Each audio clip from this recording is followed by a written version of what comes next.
Hey everybody, it's Tony with L.E.A.D here, and today we're sitting down with Express Not Suppress. Can you tell us a little bit about yourselves? Yes, thank you for having us.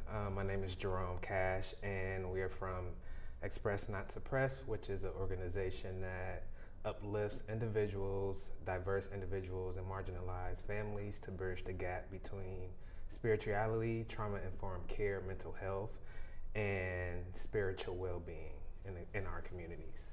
Awesome. Rena?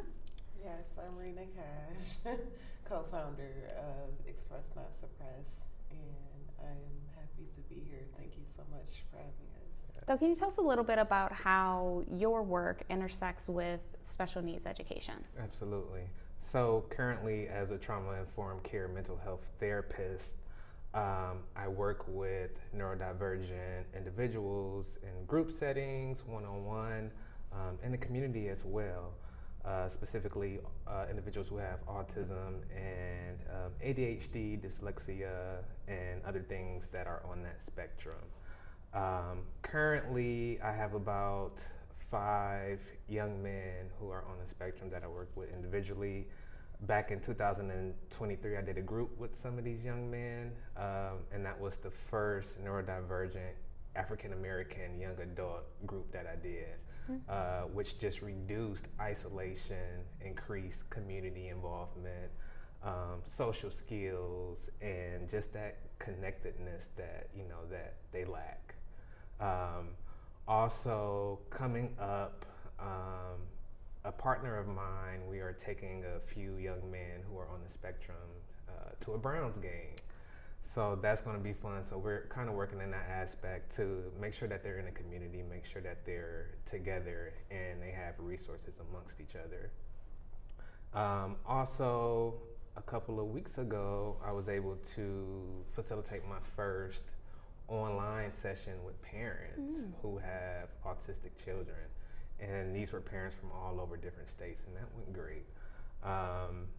And then in the past, I've worked in the classroom settings, I've worked in the school settings where, I understand things like IEPs, 504 plans, and just being able to access children as a whole, just not based off of what we see in school, but understanding what's going on in the homes. As a parent educator previously, that position is so needed because it's a connection between the home, the school, the community.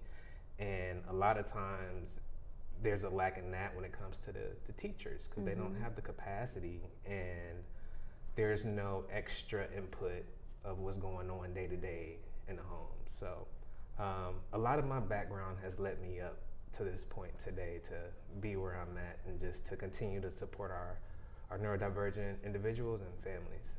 Awesome. You mentioned that group that you had and you had 5.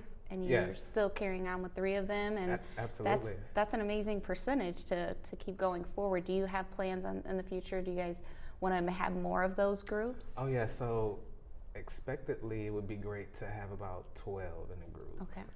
And that's just for the adults. When we talk about parents, there's no limit on that, especially doing hybrid sessions online.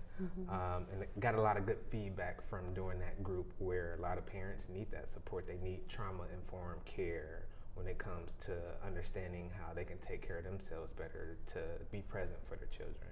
So we know how important the mental health is outside of school, and then getting it inside of school. Sometimes there's a gap.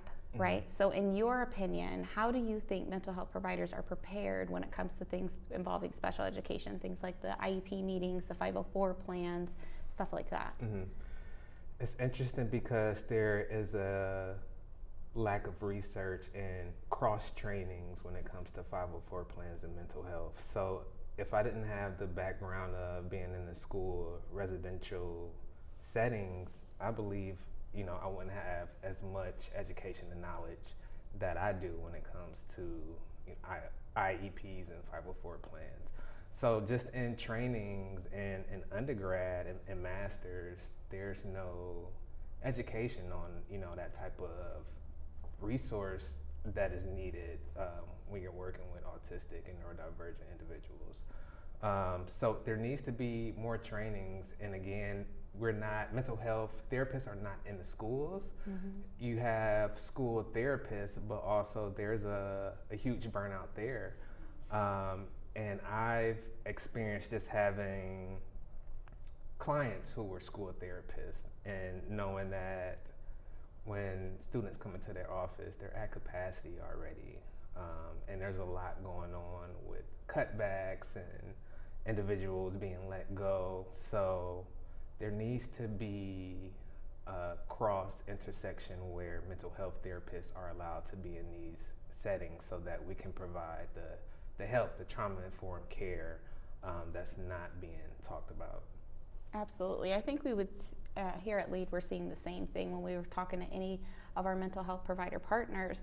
It just seems that, like you mentioned, undergrad, masters, there's no cross between 504 plans, because I'm assuming in that sense that's not what you're being educated on, right? Correct. But there is that cross intersection, Yes. and it's such a missing gap. So I'm glad that you guys are working to fill that gap because it's so needed. Yes.